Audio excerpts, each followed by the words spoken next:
Bom dia, bom dia, bom dia. Graça e paz. Mais um dia começando. E mais uma vez estamos aqui, mais um dia. Deus é misericordioso demais, queridos. E se você está aqui juntamente comigo, é porque a misericórdia do Senhor renovou-se neste dia na tua vida, como renovou na minha vida. E podemos dizer, Ebenezer, até aqui tem nos ajudado o Senhor. Amém? Vamos falar com esse Deus glorioso nessa manhã deste lindo dia. Senhor Deus Santo, vivo, poderoso, Deus Criador dos céus e da terra. Deus, muito obrigado, Pai. Queremos te louvar e te adorar diante da beleza da tua santidade. Obrigado, ó Pai, pelo descanso da noite. Obrigado, ó Deus, por este dia maravilhoso e lindo que nós podemos acordar, ó Pai. Obrigado pelo ar que nós respiramos. Obrigado pela água que bebemos. Obrigado pela comida sobre a mesa. Obrigado por vivermos e termos uma família, Senhor. Em tuas mãos eu coloco a minha vida, a vida dos meus parentes, meus amigos, a vida de todos aqueles que fazem parte do reino de Deus, da igreja de Cristo Jesus. Coloca em tuas mãos como criatura nas mãos do Criador. Abençoa-nos com a tua presença. Torna os nossos dias mais alegres, abençoados e prósperos, ó Deus. Seja repreendido do nosso meio, em nome de Jesus, todo espírito de enfermidade, todo espírito de desânimo, todo espírito de confusão, de culpa, todo espírito de inveja, todo espírito de vício, todo espírito de prostituição. E que o teu Espírito Santo, ó Pai, verdadeiramente tome lugar em nossas vidas, nos consolando, nos confortando, nos alicerçando e nos direcionando. Deus, abençoa todos aqueles que estarão, ó Pai, recebendo esta palavra profética, ó Pai, em nome de Jesus. Amém e graças a Deus. Isso aí. E dando continuidade ao tema família, nessa manhã, eu quero falar sobre família e santidade, vivendo de acordo com a palavra de Deus. Já quero mandar um abraço para o pastor Luiz Alberto Martins, meu amigo. Deus abençoe grandemente. Pastorzão, abençoe sua família, abençoe este dia sobre a sua vida. Amém? Família e santidade, vivendo de acordo com a palavra de Deus. O texto que eu quero ler está aqui na primeira carta de Pedro, capítulo 1, versículos 15 e 16, diz assim: Mas como é santo aquele que vos chamou, sede vós também santo em toda a vossa maneira de viver, porque está escrito, sede santo, porque eu sou santo. Família e santidade, vivendo de acordo com a palavra de Deus. A exortação de Pedro aqui para a santidade reflete um tema que é perene em todas as Escrituras. O chamado de Deus para o seu povo. Viva separado dos padrões pecaminosos do mundo. No contexto em si e da diáspora, né? Quando os judeus saíram fugindo ali de Jerusalém. Então, quando nós pegamos no contexto da diáspora, Pedro escreve para encorajar os crentes a permanecerem firmes na fé, apesar das adversidades, e a refletirem também o caráter de Deus em suas vidas. Lembrando que, na época que Pedro escreveu aqui, os cristãos eram judeus, assim como Pedro era judeu. Depois que Paulo foi e pregou os gentios. Por isso que nós falamos da diáspora. Os judeus que estavam sendo perseguidos por judeus e romanos. Então Pedro escreve para esse povo, para eles permanecerem santos, porque eles respiravam um ar de morte, de perseguição, e em meio à perseguição é fácil aflorar a vingança. Então a santidade mencionada aqui, ela é derivada diretamente da natureza de Deus e do chamado individual de cada um. Não é meramente uma questão de pureza ritual ou legal, mas é um estado de ser que afeta todas as facetas, vamos botar assim, da vida do crente. começando em família, na sua família, no meio dos parentes, nos amigos, até os confins da terra. Então, diante disso aqui, o primeiro ponto que eu quero tratar está em Levítico, capítulo 11, versículo 44 e 45, que fala justamente um tema relacionado à santidade. Levítico 11, versículo 44 e 45 diz assim: porque eu sou o Senhor vosso Deus, portanto vós vos santificareis e sereis santo, porque eu sou santo. E não vos contaminareis com nenhum réptil que se arrasta sobre a terra, porque eu sou o Senhor que vos fiz subir da terra do Egito, para que eu seja o vosso Deus, e para que sejais santos, porque eu sou santo. Chamado à santidade. E nesse chamado à santidade, a primeira coisa que nós encontramos é a natureza de Deus. A santidade de Deus como padrão absoluto para a conduta humana. Eu, domingo, comentei lá onde nós estávamos, inclusive meu amigo, pastor Luiz Alberto estava lá, pastor Marcos e outros. Jesus não encontrou referência de santidade aqui na terra. Como o próprio Deus aqui falou. A referência de santidade para Deus é Ele. A referência de santidade para Jesus é o Pai. É Deus. Então a referência de santidade para mim e para você é o próprio Deus. Então no chamado à santidade nós temos a natureza de Deus primeiro, que a santidade de Deus é o padrão absoluto para a conduta do cristão. Nós temos também a imitação de Cristo, ou seja, viver como Cristo viveu, seguindo o seu exemplo em atos e palavras e pensamentos. E a santidade pessoal. O que seria a santidade pessoal, pastor Dimas? É o desenvolvimento de um caráter pessoal que reflete a santidade divina. Olha só, um caráter pessoal que reflete a santidade divina. Eu lembro de Paulo, o caráter pessoal de Paulo que refletia a santidade divina quando ele afirmou assim: eu não vivo mais, mas Cristo vive em mim. Meu Deus do céu. Que palavra poderosa Paulo afirmou ali. Justamente aqui é a santidade pessoal.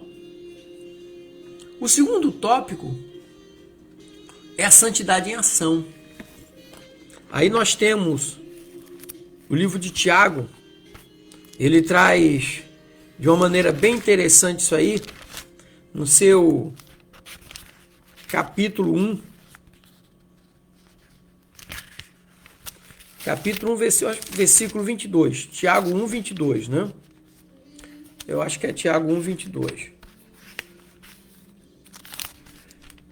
Que diz assim, Tiago 1, 22.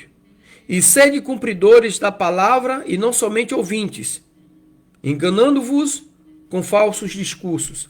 E sede cumpridores da palavra e não somente ouvintes. O que é isso? Santidade em ação. E quando a gente fala da santidade em ação, primeiro ponto, aplicação da palavra.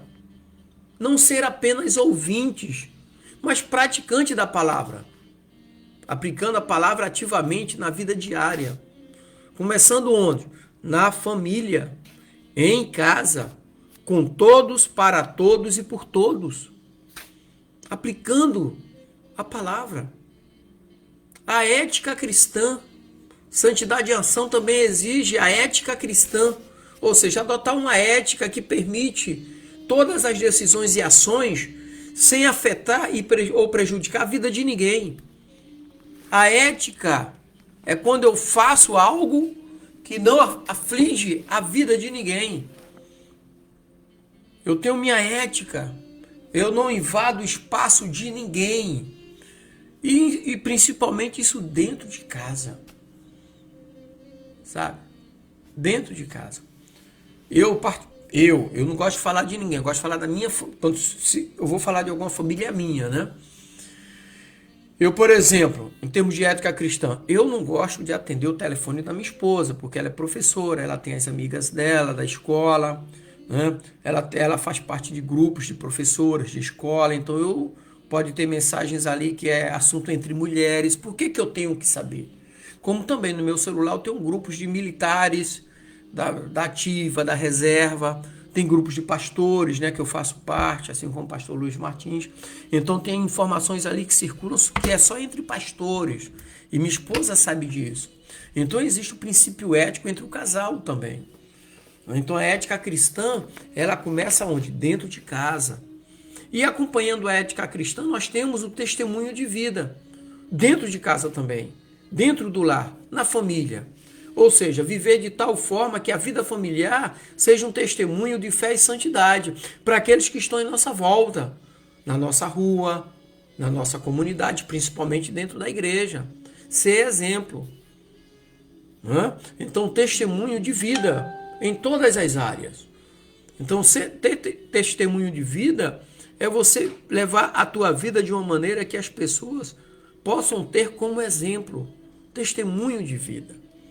O terceiro tópico que eu quero trazer aqui, referências de Efésios, capítulo 5, Efésios 5, 1 e 2. Deixa eu abrir aqui. Efésios 5, versículo 1 e 2, que diz assim: Sede, pois, imitadores de Deus como filhos amados, e andai em amor, como também Cristo vos amou, e se entregou a si mesmo por nós, em oferta e sacrifício a Deus em cheiro suave. Eu quero falar de santidade e família. Né? E andai em amor. Então, o primeiro ponto que eu quero falar aqui é amor no lar, na família. Ou seja, promover um lar cheio de amor e sacrifício, como Cristo amou a igreja. Hoje, por exemplo, estou fazendo aniversário. Hoje é meu aniversário. Gratidão a Deus. Eu saí às 5, acordei às 5 da manhã, como todos os dias. Fui fazer minha atividade física, exercícios, voltei. Cheguei, eu saí 5h15 e voltei 6h15. Quando eu cheguei em casa e abri a porta da cozinha, minha esposa e o meu filho Bruno estavam me esperando com um bolo para cantar os parabéns. Eu acho que é isso, né? Cantar os parabéns para mim. Né? Então isso significa o quê? Amor no lar. Então quando a gente fala de santidade da família, o primeiro ponto é esse amor no lar. Promover um lar cheio de amor e sacrifício. E ontem eu dei aula a um engenheiro aqui que veio aqui em casa ter aula. Né? E eu perguntei para minha esposa: onde é que tu guardou esse bolo? Que eu não vi. Né? Ela disse: não, guardei na geladeira lá na área de festa. Mas ela guardou onde? Porque ontem eu fui lá e peguei água para... que eu estava dando aula aqui na minha sala de aula, né, para um engenheiro aqui de Balneário Camboriú. Onde é que você guardou? Eu guardei. Ela guardou de um jeito que o amor escondeu, né? Vamos dizer assim. Mas amor no lar é promover um lar cheio de amor. Onde tem amor também tem sacrifício. Assim como Cristo amou a igreja. Segundo ponto, na santidade de família, a educação dos filhos. A educação dos filhos vem sempre emergindo, né? Ou seja, ensinar os filhos a viverem de forma santa e a respeitar os ensinamentos bíblicos. Isso vem desde cedo.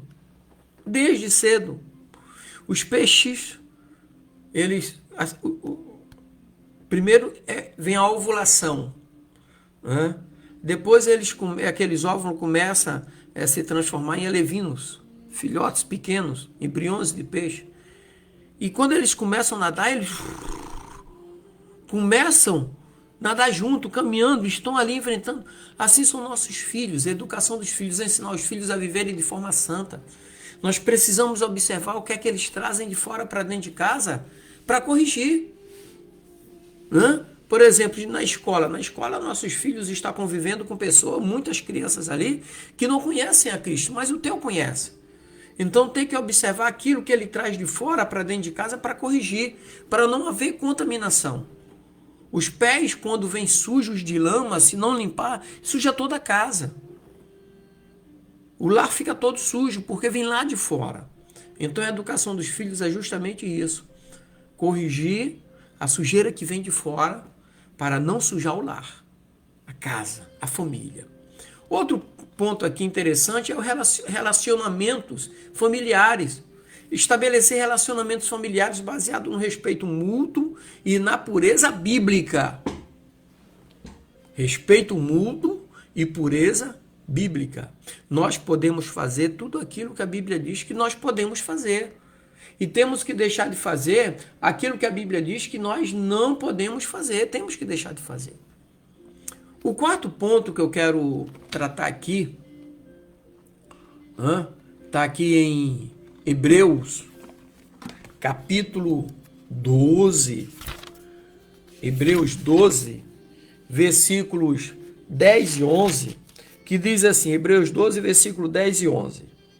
Porque aqueles, na verdade, por um pouco tempo, nos corrigiam como bem lhes parecia, mas este, para nosso proveito, para sermos participantes da sua santidade.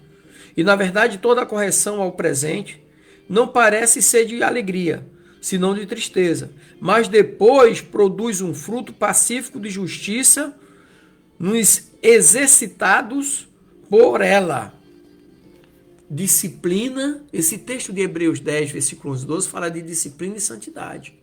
Então, aqui dentro, o primeiro assunto é a disciplina espiritual. A prática da disciplina espiritual como meio de cultivar um caráter santo.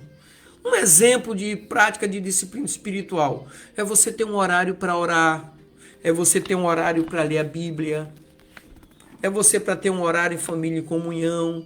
O nosso horário aqui em casa, por exemplo, é a hora do almoço. Todo dia na hora do almoço que a família está reunida, minha esposa chegou para almoçar da escola onde ela é professora, meu filho chegou do Instituto Federal onde ele é aluno, né? Então nós sentamos à mesa para a refeição, meu filho pega a Bíblia dele, lê o texto e ora abençoando os pais e a vida dele também. Disciplina espiritual é uma ferramenta que se transforma no escudo da fé contra os ataques do maligno. Dentro de disciplina e santidade também nós temos correção e crescimento. Ou seja, ver a correção como uma parte necessária do crescimento na santidade. Ver essa correção como parte necessária, essencial do crescimento à santidade. E vida de oração, né? Manter uma vida de oração vigorosa. Assim como você sai para correr, para isso, fazer uma atividade física, assim também a oração é uma atividade espiritual. E tem que ser vigoroso. Eu, quando gosto de orar, eu gosto de fazer aquela oração fervorosa. É uma característica minha, quem me conhece. É uma vida de oração, sabe? Uma oração vigorosa, com vigor, com vontade, com muita fé. E o quinto e último tópico que eu quero tratar aqui, que é Romanos 12, versículo 2, que é um texto conhecido, né? Romanos 12, 2, que diz assim, Romanos capítulo 12, versículo 2, e não sede conformados com este mundo, mas sede transformados pela renovação do vosso entendimento, para que experimenteis qual seja a boa, agradável e perfeita vontade de Deus. Aqui fala de santidade e o mundo. E quando fala de santidade e o mundo, a primeira situação aqui é não conformidade. Ou seja, resistir à pressão de conformar-se aos padrões do mundo. Jesus, quando orou ali no capítulo 17 do Evangelho de João, ele disse, Pai, eles estão no mundo, mas não pertencem a ele. Não pertencem. Guarda-os. E em João 17 diz assim, santifica-os na verdade, a tua palavra é a verdade. Então, Romanos, quando Paulo fala no capítulo 12, versículo 2, fala sobre a santidade e o mundo. Está ali, mas não pertence a ele. E a outra situação é a influência positiva. Ser uma influência positiva no mundo, mantendo padrões bíblicos de conduta. É você andar no mundo e todos perceberem que você está ali, mas é diferente. É igual o óleo e a água, não se misturam, mas os dois estão ali. Você pode botar o óleo e a água no mesmo recipiente. O óleo, como é mais leve, ele flutua, fica em cima, e a água mais pesada fica embaixo. mas os dois estão no mesmo recipiente. Serviço e santidade é outra situação. O que significa isso, pastor Dimas? Serviço e santidade é entender que o serviço aos outros é uma expressão de santidade. Quem ministra serve, quem serve é servo. Jesus disse assim: eu não vim para ser servido, eu vim para servir. Deus serviu o Filho dele. Deus entregou o Filho dele para servir a humanidade. Ele se sacrificou por mim e por você. E aquele ato de Jesus chama-se serviço e santidade.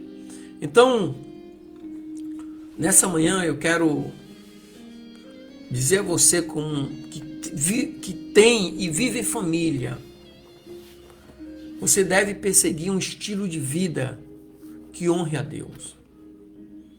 Como é que nós honramos a Deus em família? Promovendo a verdade, o amor e a pureza como expressão direta do caráter de Deus. Amém? Então, querido, que Deus te abençoe, te dê um dia alegre, abençoado e próspero.